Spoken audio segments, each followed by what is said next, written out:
It's my favorite evening. I'm pacing around the floor. Got southern woods and waters gonna take me out the door. Got coffee on the perkin.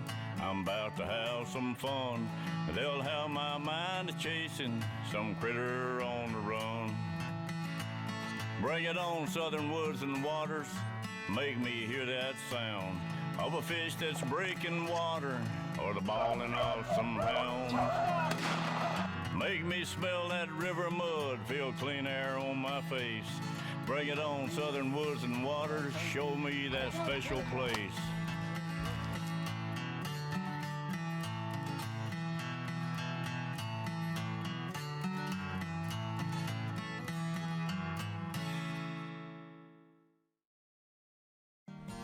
Good evening, everybody. Welcome to this week's edition of Southern Woods and Waters. So great to be here in the studio tonight, and we've got a show that we're really looking forward to bringing you. If you was ever going to go tonight or pick up a tablet and a pencil or something like that before one of our shows, tonight's going to be one of those nights you're going to want to do that. We're going to be sharing a lot of information tonight, and what we're going to be talking all about is going to be not only deer. We're going to be talking about deer, but not necessarily about deer hunting tonight, a little bit about that, but mainly about deer and the way that they communicate and use scents to do that through deer glands and other things. We're going to talk about some of the glands that they have and how they use them, and we have got someone in the studio tonight that is an expert in this area, and we cannot wait to have him talking with us tonight, and that's Dan Dewitt. Dan is here all the way with us from northern Louisiana tonight. Thank you so much for being here, Dan. Of course, Wes Stone down here on the end with us as well. And Wes, you also, you're big into the mock scrapes and the gland scents and things like that, and I just want to say, you know, right up front that this is a totally different a totally different deal than talking about like deer pee in a bottle or some other type of attractant scent. Deer glands, and when I very first met you, Dan, we were at the rendezvous, at Wes's rendezvous, and we get to talking that day, and you and I were talking just a little bit about deer and scents and this, that, and the other, and you said the magic word. And the magic word to me was glands. You said, man, I use gland scents, and that's what I do. And so that's what we're going to talk about, is how they use these gland scents and different glands on their body to communicate. And it's like a signpost type deal. And you mentioned earlier, and I love the way that you said it, Dan, it was kind of like social media has been in the deer world for a long time. And what they do is they use scrapes, they use licking branches, they use different things like that, even rubs. When they're rubbing trees, they're not just marking trees. I mean, they're putting a gland against that tree, and it's kind of like making a post, like we said earlier, Wes. It's like they're making a post on their page almost.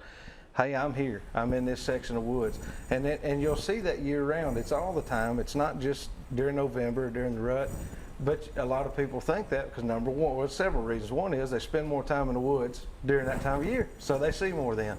Number two, you do see more because it is the rut. Therefore, bucks are more active, and the more active they are, the more they're going to be working these areas.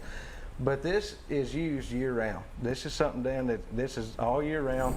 And but just a little bit about you first. I just want to, you know, I've introduced you by name, but tell everybody just a little bit about your background in this. How did you get into this, and what is it that made you, same way as me, you know, with that gland, you knew that there was such a difference. But just tell us a little bit about that. Well, I spent my life as an outfitter and guide. That's how I made my living, over 40 years. And, you know, I've chased all the critters, the elk, the mule deer, and of course the whitetail and the turkey. But I'm not a chemist, I'm not a biologist like you are. And when we met and we had that magical conversation of the word gland, that's what got, you know, me and you to really in our conversation. But just being a student of whitetail deer all of my life, watching what deer do and how they react, I figured out a long time ago, deer don't communicate with urine. They communicate with the glands, and you know a lot more about that. But when you really go out there and you look at what deer do and how they do it, the licking branch, the scrape, that's what it's all about. That's how deer either the interdigital gland or all the glands in the head or the dorsal gland. That's where deer actually communicate. That's right. And like you said, they created social media. We didn't. Yeah, they have their own. Each deer has his own mark. It's almost like a thumbprint signature, and they can differentiate. You have to think of their smell system, their senses compared to ours. They can differentiate one deer to another. And these glands, there's eight glands total. We're not going to talk about them. Some are more important than others, but they actually have 8 glands on their body that they will use different ways throughout the year to pass on scent or kind of make their mark. But the main ones we're going to be talking about tonight, and the ones that you see the most, salivary gland, which is obvious where that is. When you see deer chewing, they're nipping up in a licking branch. They're not literally so much licking as they are almost nipping, and that's where your salivary gland comes into play. Your preorbital gland, which their preorbital gland is, it would have been great. I should have grabbed this mount behind y'all, got it down here tonight. Yeah. But their preorbital gland is in the corner of their eye. Sure. Kind of is the best way to describe that. Then they have a forehead gland that's in almost dead center of the top of their forehead. Now those are the 3 that when you see them working a scrape or a licking branch or something like that, that's the 3 that are being used the most. Now, will they pee in that scrape? Yes, and then we'll get to what we call a squat or something like that, or a rubbing urination or something like that. They do that. That's right, and they'll use that in the scrape. But one of the key things that I know you'll get to, and I'm just trying to kind of set this up for us tonight. But these glands, they do not produce anything. It's not. That's right. It's not putting out something that they're rubbing on the tree or this, that, and other. It's actually bacteria. What it is, it's just a gland that bacteria forms in naturally, and therefore creates a unique odor, and that's what it comes from. So they don't create a cream or something out of it that you're going to see on the outside of the deer. The urination part is obviously what we've always historically been most familiar with, and what we thought was going on, but it actually turns out it's the glands, it's the tarsal glands and the metatarsal glands that's on those deer legs that they're using. It's not actually the urination.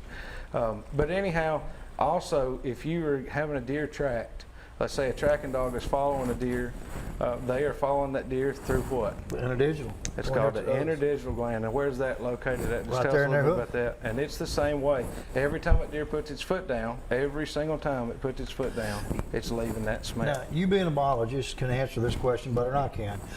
Is it true that if a wounded deer, or when a deer becomes wounded, they're actually putting more of that scent down, and that's how the dog can differentiate? Is that true? I'm not not 100%. I can't answer that with any kind of certainty at all. I don't know because there's a lot of controversy in that, and that's why I wanted to ask you. I know a dog can differentiate that deer from another deer, and that's why I know another reason that it's like it's thumbprint. That dog knows if you put him on that deer that you shot, he'll run through 100 more tracks and stay on that track. So there is something to it, but whether it's stronger on a track, I don't know. Sure. Yeah, sure. Have you ever heard of everybody always killing a deer over here and cutting the tarsal gland and putting it in the bag and taking it somewhere else to hunt? Sure. I mean, does that work? I think. Yeah, it'll work. I mean, anything you can go pee in a scrape and it'll work. I mean, let's just get real. Right. All in all, I think it's a low percentage, but I'd take any percentage when it comes to shooting a material deer. I'd take luck. Right. I take luck over every gland. Same way fishing. I was talking to a buddy of mine today, and he got ruined at 17 years of age because his first deer, 20 minutes into his first deer hunt, he shoots a 171-inch boner. That'll ruin. I mean, now he's a bass fisherman because there's just nothing that he gets excited about. Right. But I'll take that percentage too. Sure. Put me on anything you can do. That's anything you can do. I think the reason that most people, through observation once again, and me doing it a long time, I've tried it all. I mean, I think the reason I've been successful is because I failed more. But through failure, I said, okay, that don't work. Let's figure out something that does work. And I think that's what people need to do is learn to just go out there and try things, especially with glands and scents, and go forward with that. Learn to adjust. Cameras have made it where you can watch a lot more of what's going on with these cameras now, see what's working and what's not. So that's made a big difference. But there's another buck intruding. There's a lot of truth to that, but I'm not going to bet the farm on it. Okay, I got another quick question, and this is serious. Before cameras come out, just like depth finders for fish, you had to physically get that information. You could not pull it off of a camera. That's right. Just like you cannot go find it on a live scope. That's right. The knowledge you learn off that camera or a live scope is not really physically helping you to know what that deer's doing. It's just giving you a time. Well, that's an argument we can have later too, because there are cameras out there now that do real-time data. But the thing is, before cell cams and trail cams, Which hasn't been that long. I mean, it you've hadn't done been this that a lot long. longer We than were that. discussing that at dinner tonight. You know, people, even biologists 20 years, 30 years ago, had a different concept about a mock scrape or a scrape as they do now because of the actual data that we get from cameras. Cameras don't lie. Fishermen do. No, never, never. But seriously, the camera has changed a lot of technology and a lot of the way that we hunt. But at the same time, observation through 40-something years of actually watching deer do it, getting to hunt in areas where there are a lot of deer, you do get a lot of that Teaches you a lot education. more. But I've done everything from put sewing thread across trails. If y'all remember the original trail Gitchy, was that little gadget that trail come out keeper. that had the little That's what they clock call on it. it and the deer walking down. You didn't know if it was a deer or whatever, but you knew exactly what time, whatever busted that trail. Could have been Farmer Brown, it Dude, don't matter. if there's been a gadget out there, I've owned at least 2 of them. You know, That's I mean, right. there again, you got to learn by just Trial and error. Trial and error, and I think that's the best teacher in a lot of cases. Well, guys, we're going to go right now and do this week's wild game forecast. This week's wild game forecast is being sponsored by our friends over at Wilson Bank and Trust. You guys can stop and see them at one of over 30 Middle Tennessee locations. They've been taking care of all your banking and financial needs now for over 30 years. Stop into one of their branches and be sure to tell them thank you for all they do for us here at the show. All right, guys. Well, forecast has been pretty nice. It looks like, the weekend's going to be warm, but a little bit, a little cooler than it has been. But the thing I want to hit on with the forecast in general, with bow season coming up, we got some tournaments coming up, a lot of things going on. These cool mornings, Wes. What about these mornings, man? The deer have been moving good the last few mornings. Those cell cameras have they've been lighting up. Bing, bing, bing, bing. I mean, bing, bing, bing. You get up in the morning, it's like being a kid at Christmas every morning, going on there and checking. Yeah, it's like hunting 24/7. You know, I got another quick question. All deer, and people might not know this, but a month and a half ago, all your does were red or brighter color. Now you'll go in a group, there'll be 2 brown ones, and they'll still be light colored. Yep. Summer coat, they're changing into winter coat. Saving it. They know it's coming. That's it. They're getting ready. That's right. Yep. Yeah, they're You getting know, ready the to bucks. go. Watch the bucks. You're going to see a more tone change in those too. Right. The velvet. We were talking about earlier. The velvet starting in a lot of areas. Deer have already shed all their velvet. Some areas they still carrying velvet, but they're fixing to, cut that velvet. It's all different. I love looking for velvet rubs, but that's another conversation. Well, guys, we want to remind y'all to follow us on Facebook. Keep up with us there. We've always got something going on there you want to be involved with. We'll be right back here in just a minute with this week's Pictures of the Week and some more Southern Woods and Waters. CVA's Accura Series. Agara barrels for guaranteed accuracy. Nitride for guaranteed rust proofing. And a rifle guaranteed to be the best muzzleloader you've ever shot. CVA, it's just a better gun.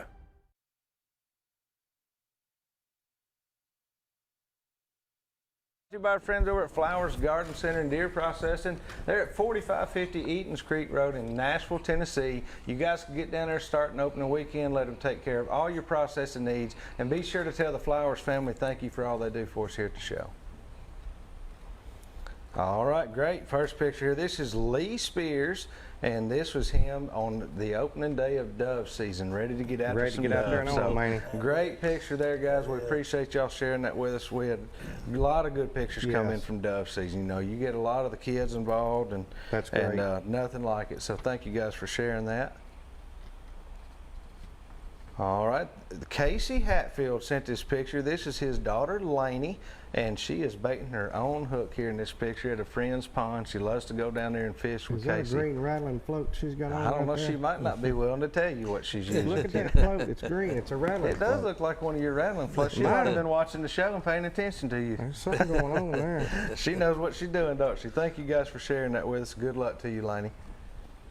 All right, this is a Wow. really cool picture. Now, guys, this one wasn't took in Tennessee, if you can believe it or not, from the picture. But this is Reese Dobson. This is a nice Merriam turkey that he took on a mountain hunt, but he also found a matching set of moose paddles while he was Wow. turkey hunting. And so that's what's there in the picture with him. That is not a setup frame or anything of the outfitter. That is the moose paddles that he found while he was hunting, and he also Wow. got a bird. So awesome hunt there, Reese. Thank you so much for sharing that with us. Y'all can send your pictures to us here, 474 James Robertson Parkway, or y'all can get them to me on Facebook or on the email there on the screen, or share them here on the show just as soon as we can. All right, guys, welcome back. Tonight we've got Dan Dewitt in the studio with us and Wes Stone, and what we've been talking about is deer scents, but not so much what you're used to hearing about. We're talking about gland scents. We're talking about the different glands that deer have on their bodies and how they use those glands basically to communicate. That's how they communicate with one another and let each other know what areas they're in and what's going on, and that's what we've been talking about tonight. So, guys, we've talked a little bit about the differences, you know, in the gland scent versus, say, a urine scent, and some of those things. But what I want to hit now, Dan, and this is what you're really known for, okay, and that is mock scrapes. You have had tremendous success hunting over mock scrapes, using them to your advantage, and being able to get deer into bow range for you all over the country, not just here, not just there, all over the place. You've been able to make this work. But walk us through from the top. I mean, you're going onto a piece of property. You know, you may not know that much about it. What kind of areas are you looking for to get started? And then what kind of is your process to get one set up? The first question that I want to ask and answer is, what's the best day of the year to start a mock scrape? Every day, in my opinion. Every day of the year. Yeah, I agree with that. You got to remember, deer are social creatures. It's the social media of the deer woods. Do they paw in them year round? Most of the time they don't. That's pretty much a rut activity. Right. But the rest of the year, they walk in, they chew on that licking branch, they rub their forehead on it, they put their glands in that scrape. That's how they communicate, like you said. Everybody has a fingerprint of that. Now, what do I look for? When I walk into the woods, I go out there and I look for old rub lines is the first thing I look for. I scout the woods looking for old rub lines. But before I get there, now we have, used to, I did it on maps. You know, I go to the forest and get all the maps, and I'd look for different things. I like to look for topographical changes, kind of like you, the big fisherman here. You're looking for structure when you're looking for fish. Yes, sir. I'm looking for structure when I'm looking for deer. Same thing. And with mock scrapes or finding old scrapes, but I'll go down that rub line, and the reason I do is because that's where the bucks have walked.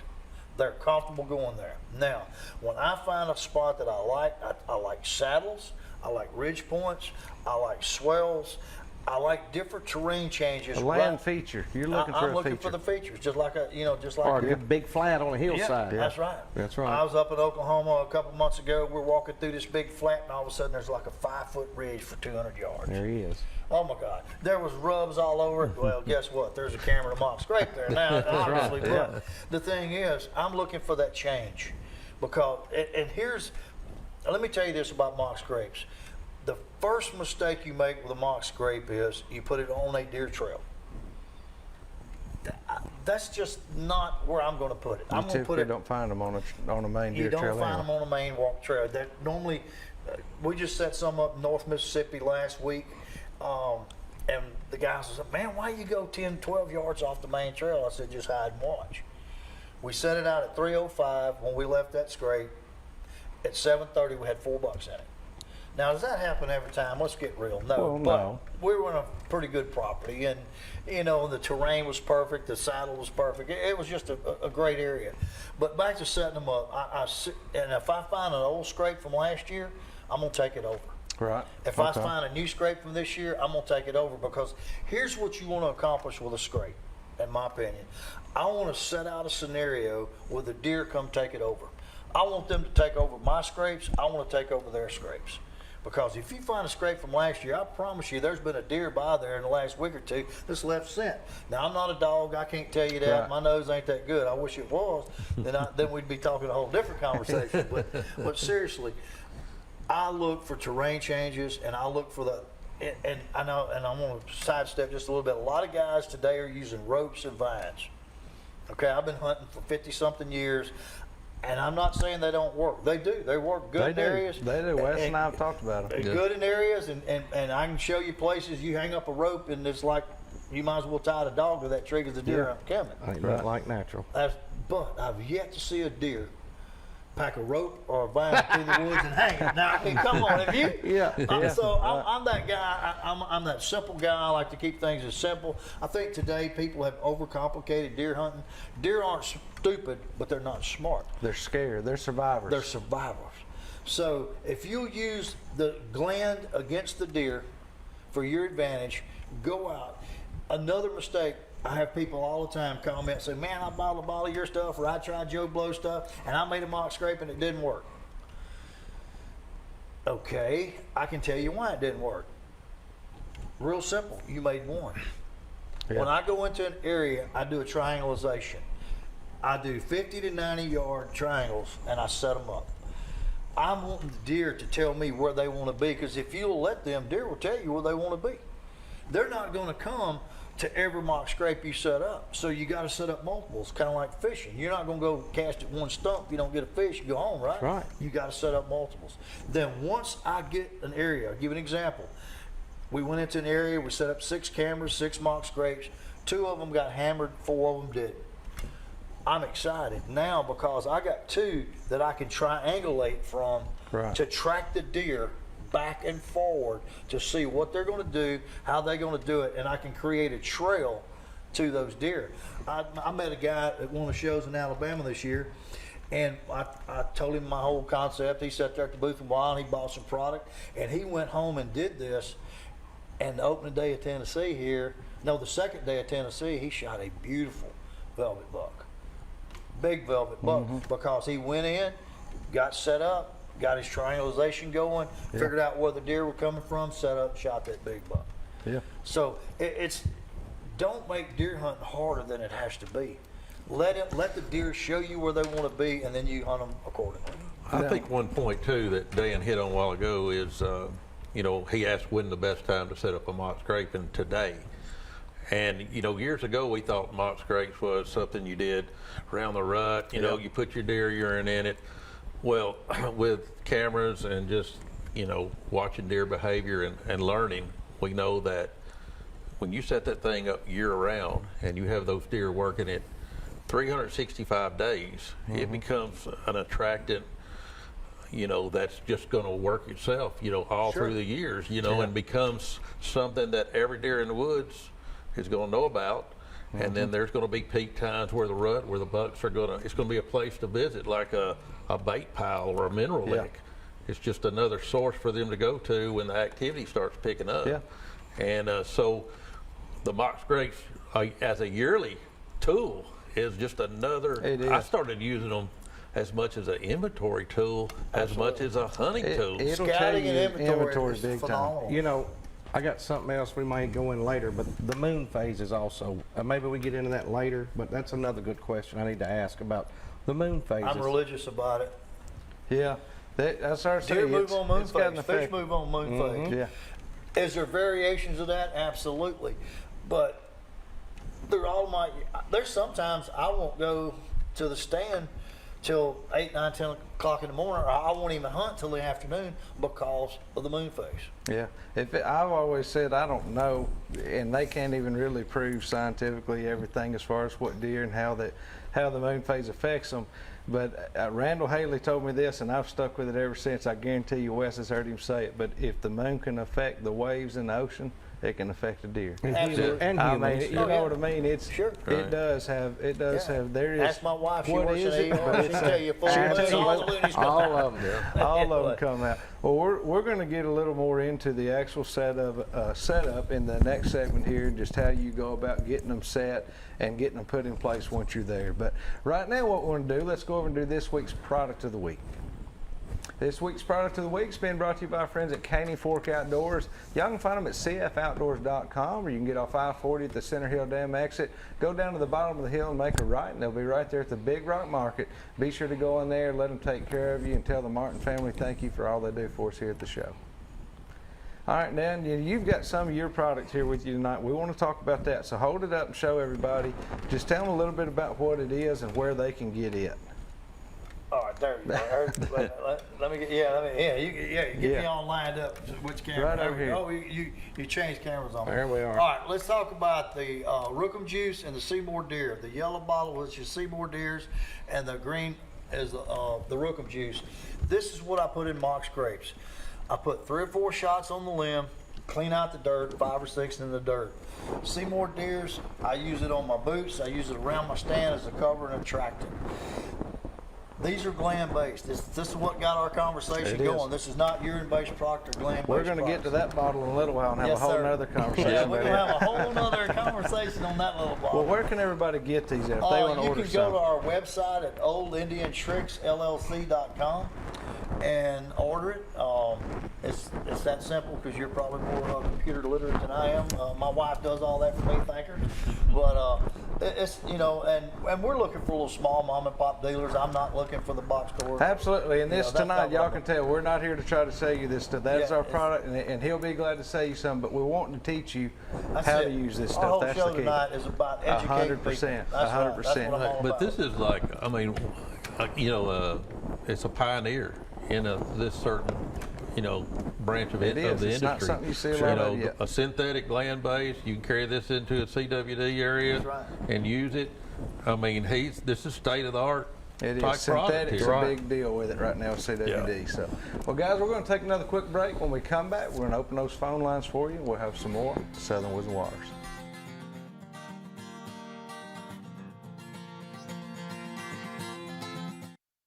This segment's being sponsored by the Tennessee Wildlife Resources Agency.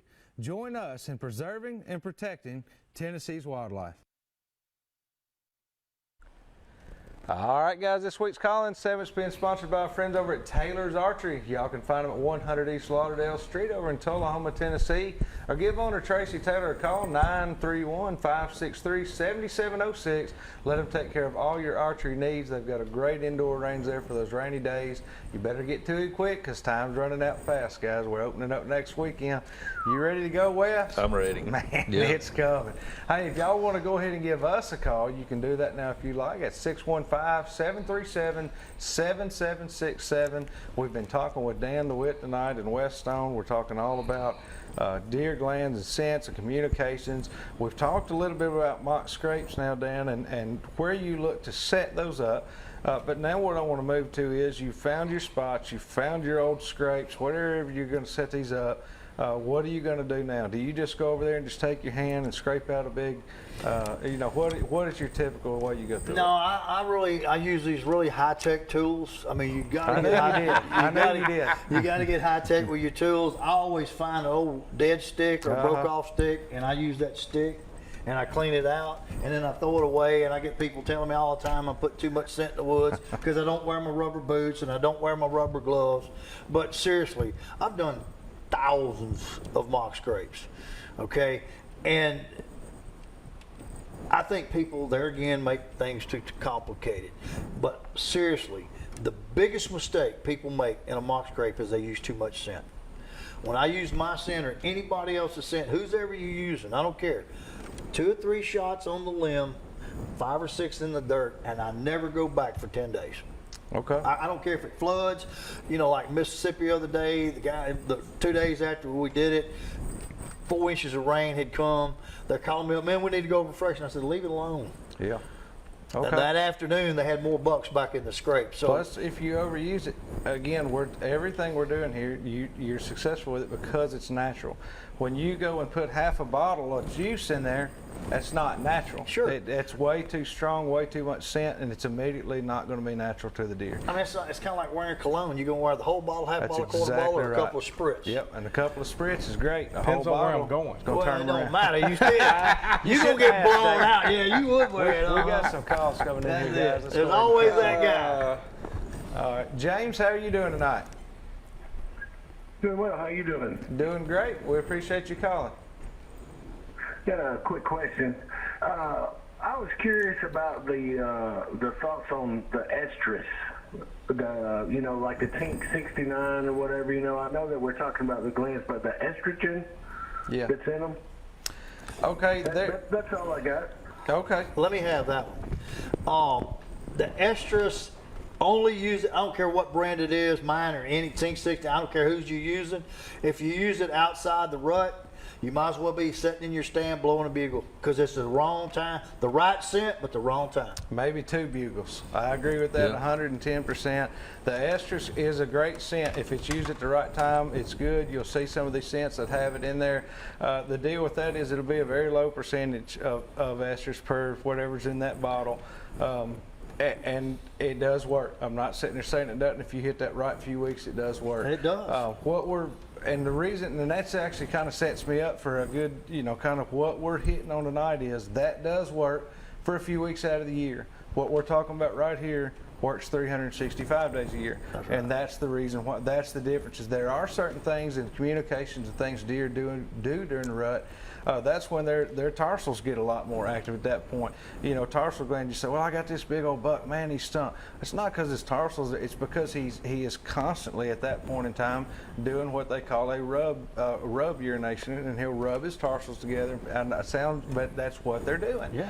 And during that period of time, yes, it is probably much more effective during that period of time than it would be another time of year. Like Dan hit on, go put some doe estrus out next week, you're gonna blow the whole woods out. You'll Sure. hear them blowing from a quarter mile away, not because they know a human's up there, because they know it's not natural. That's the key thing is when you're dealing with deer, turkeys, or anything, it's not how smart they're or anything. Like you say, they're survivors, and it has to be natural. And if it's not natural, they know it's not natural. They don't know that it's Dan sitting up here in a tree or whatever, but they know it's not natural, and that's one of the keys. But And it's natural in January as it is in November. That's exactly right. Mike, how are you doing tonight? Hey, I'm doing great, guys. Great show tonight. This is near and dear to my heart. I like all this gland talk about deers. Yeah. Yes, sir. I think it's good. Hey, question for you, Dan. And Wes may have told me this, I read it or whatever, but I do a weird thing. Do you ever collect from the orbital glands and the gland between the hooves on the deer that you kill? I used to. I think it's okay to do it, but here's the question: how do you preserve it? That's that's a one-time use type thing. yeah, that's the 100. It is. That's the big elephant in the room. That's why I developed synthetics and went that away with it, so that it's consistent throughout and it don't go bad. Right, and Mike, a little bit more towards what you're saying. If you were to cut those glands and you used them the next day, they would be effective. But as soon as you freeze it, number one, you got to remember the scent. It's produced by bacteria. So what's going to happen when you freeze it? Right. You just killed the bacteria. So that, or if it stays, exposed to air too long, you're going to add more bacteria. The scent's going to change. So you would have a very limited time to use it. But during that limited time, yes, it would probably be very Absolutely. effective. Yeah, great deal, great deal. Thanks, guys. Good show. Yes, sir. Thank you for calling. That was a good question. Eddie, how are you doing tonight? Uh-oh. Eddie, you're going to have to turn your TV down in the background. We're going to have to cut something here. Let me try again. You always turn your TVs down when you're watching the show. Eddie, doing this afternoon? Hey, how are you doing? Did good. Y'all talking about the attractions. What about cover scent? Okay, good question. What would be a good one? I'll get off and listen to you. Okay, thank you so much. Great question. If you want to kill a deer, become a deer. Why not smell like a deer?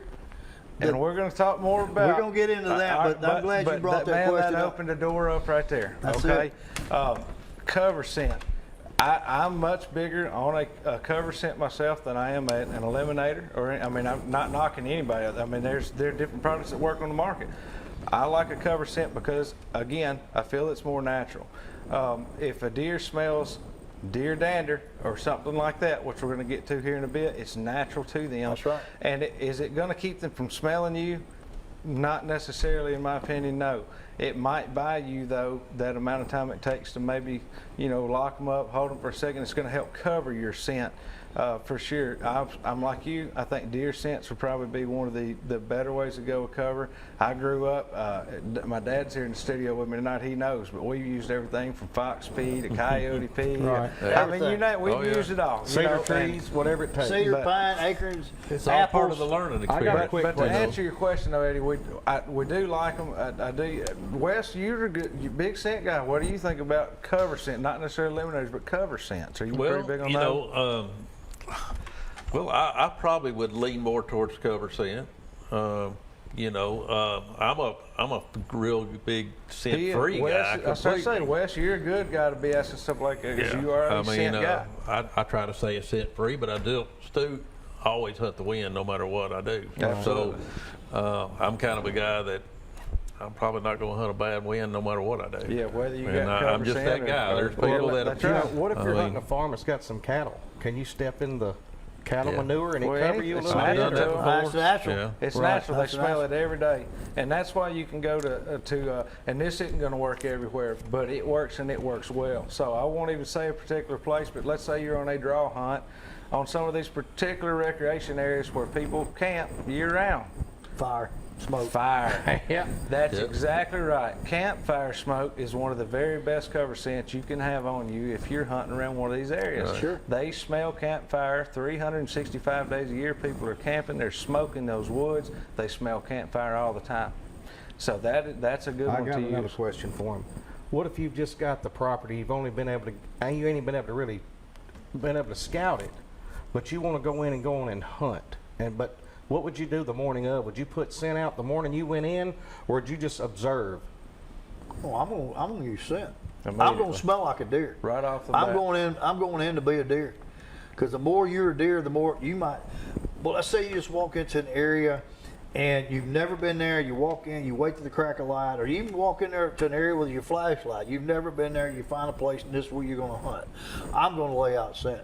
Why? I want deer to think other deer have been there. Right. I want deer to Not feel necessarily a in heat track. Oh, I don't. Just a Not at normal all. scent. Only deer in the rut will I use an estrus Yeah. product. Right. Only deer in the rut, and only for that very, very, very short window. Yeah. Very short window. Again, The rest of the very time, effective for a few weeks. That's it is. right. But the rest of the time, it's everything else. and I think that's the biggest mistake people make with any scent is using it at the wrong time and using too much. Same way with calls. That's a whole nother show. But deer calls, Wes, would you agree with that? Yeah, It's absolutely. It's deer calls are make or break you. They'll either run every deer in the woods off, or they'll call one right to you. That's And right. it's when you use it, how little or how much you use it. And it's the same way with scents. Right, and nowadays, I was going to ask you earlier, we have city deer, and we have deer that live out that don't never see anybody. Yeah. I'm gonna hunt them Are different. Yeah. Okay, You that's- got to hunt them different because I'm gonna wear plaid and khakis to hunt. There you go. That's the only thing they see walking down the street. They'll ain't think, it? you know, wear your pajamas and they'll think you're walking the dog. That's you know, right. and whack That's 'em, right. you know. That's Guys, right. we're going to go over now and do this week's official tip of the week, I guess. This week's tip of the week is being sponsored by our good friend Wes Stone over at Cryolite Realtors. Y'all can contact Wes 615-289-9551 or go see him there at 1432 West Main Street in Lebanon. Let Wes take care of all your real estate needs, or like tonight, you can talk to him about mock scrapes or scent elimination or whatever you wish want. We'll talk deer hunting if you want to talk about just deer deer. hunting. I That'd be wish he would fine. take and help Vincent Lennon try to kill something. I mean, the poor boy is struggling. Dan, what kind of tip you got for us tonight? Go make mock scrapes, make some more mock scrapes, and when you get through making those mock scrapes, make a bunch more. Let the deer tell you where they want to be. The more mock scrapes you make, the more scouting you do with the mock scrapes, the more pinned down that you're going to find deer in an area, and then you get after them to hunt. Absolutely. Just And make to- them and make them and make them and make them. To kind of expand on what Dan's saying too, again, is like once these deer get on these mock scrapes, I mean, they're going to work them themselves. They're going to be continuing laying scent. They're going to be giving their identification. They The kinda whole keep it herd going for you after that's that. using your farm is going to start, Until the working that does go scrape, out. Yeah. and it's going to snowball for you. Absolutely. And doctor it up again every now and then. It's going to work itself to a point, you know, but Yeah. naturally the deer start using it. They're putting their own scent on it. Absolutely. But Create a mock scrape for them to take it over, find their scrape, and you take it over. All right. Yep. Well, guys, we're going to take another quick break. We'll be right back here in just a minute with some more Southern Woods and Waters.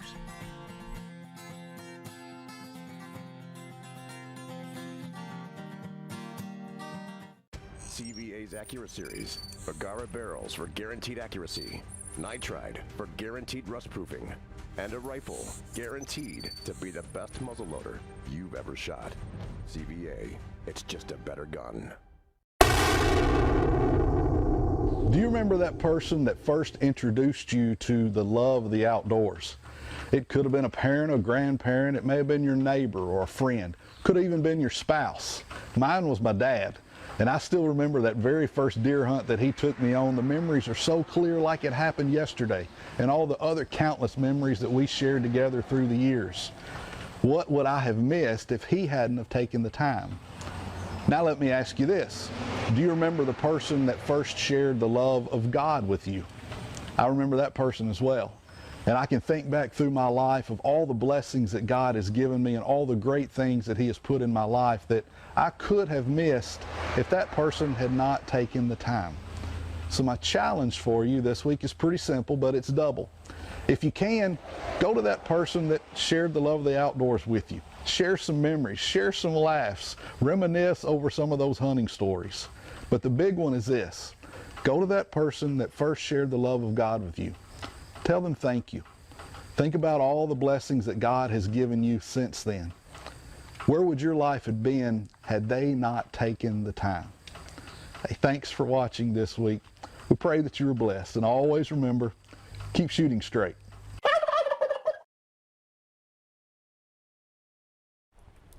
All right, guys, this next segment's been sponsored by our friends over at Soul Shine Pizza. They're in Franklin, Tennessee at 4021 Hughes Crossing, Suite 101. Y'all give my buddy Steve Brandon a call, 615-379-7767. They got lunch specials Monday through Friday.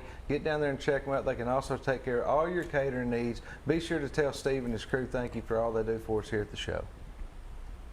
All right, guys, welcome back. We've been talking tonight all about deer scents, deer communications, how they use scrapes, how they're setting up mock scrapes. We've got Dan Dewitt in the house, and we've had all kinds of information shared tonight. So, Dan, now we're going to get to one. This is the scent that really, truly is what got me so interested speaking with you back, earlier this year, and that's this yellow bottle here. And you guys, I'm just going to tell you what it says on here. This is see more deers, calming and tracking. Okay. And here's what we were talking about a while ago with cover scents and things like that, and using deer scents. Now this is not an ester scent. This is not a dominant buck.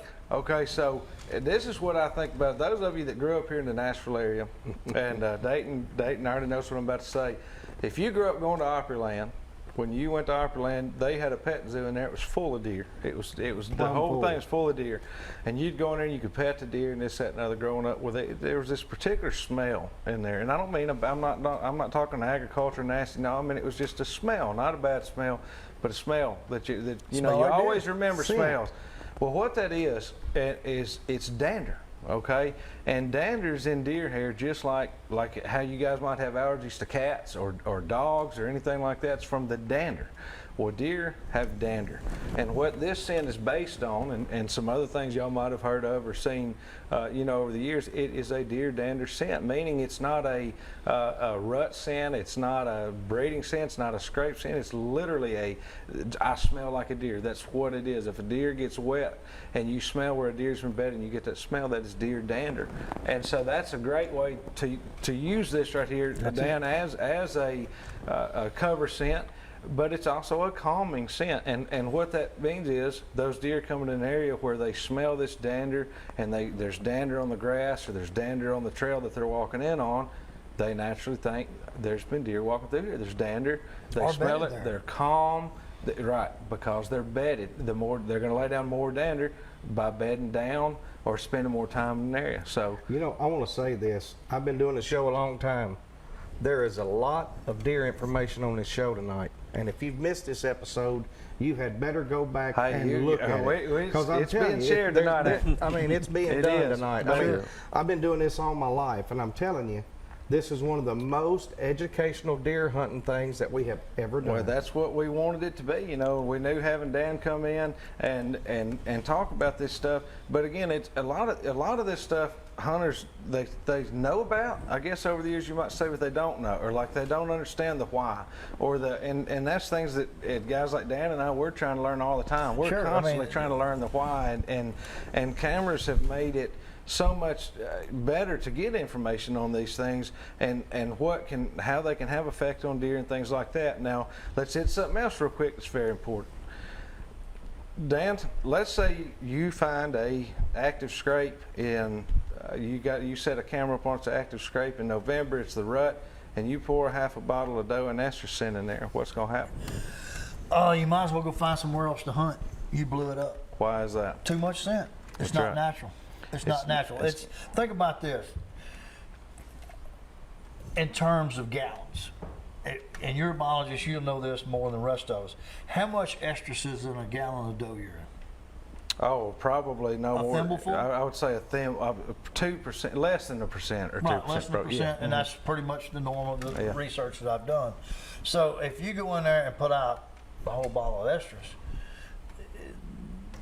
you know, it's too much. It's overkill. But on top of that too, and what I want to hit on is the fact of putting estrus in the scrape. Never do it. Because what it's basically telling that buck is what? She's bred. That's right. You would never think about that. I've done it. Guilty. I have poured estrus in many a scrape. We've all done it. Okay, and then been like, well, man, I ain't had no bucks hitting this camera. Nothing's going on. It is basically the doe is telling the buck, I've been bred. I'm gone. And he is going to move along. Something I would have never. So many people, and I've done it again. Wes, he's shaking his head. He's done it. We've all done it. Because All done it. the biology tells you different. But well, guys, look, we got to get ready to take another quick break. We'll be right back here in just a minute with some more Southern Woods and Waters.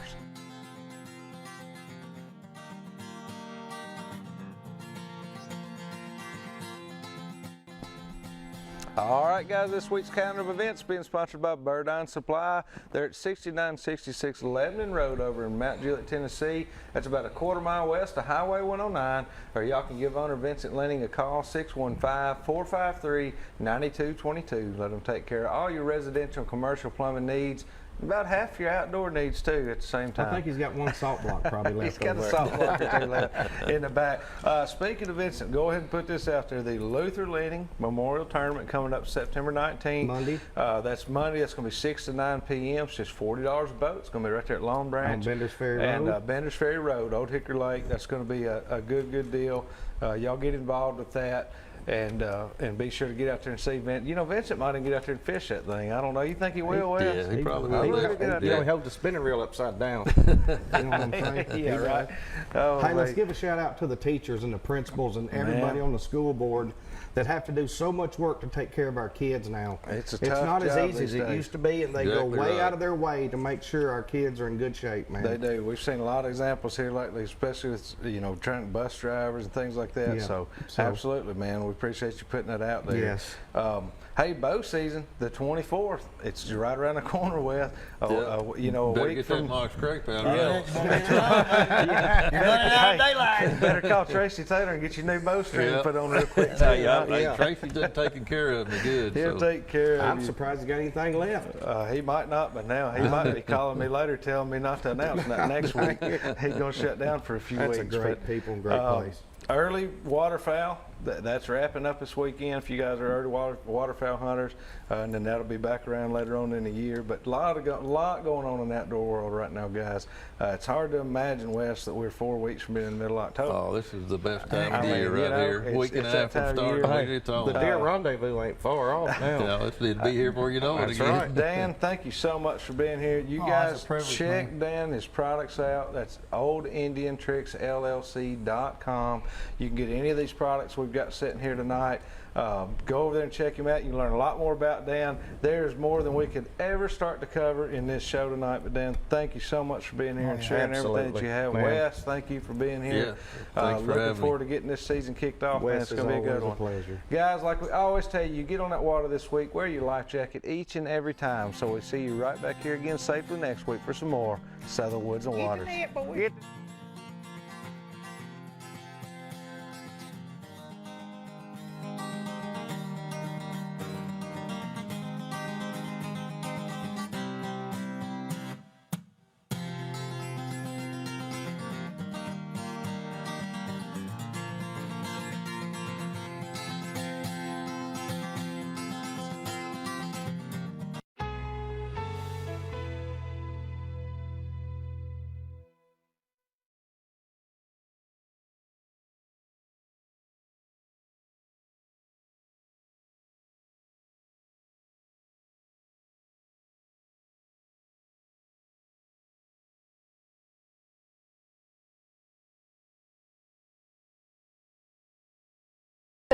We're talking about the stock market, and if you are shaking in your boots over what is happening right now, hopefully the next hour will calm you down just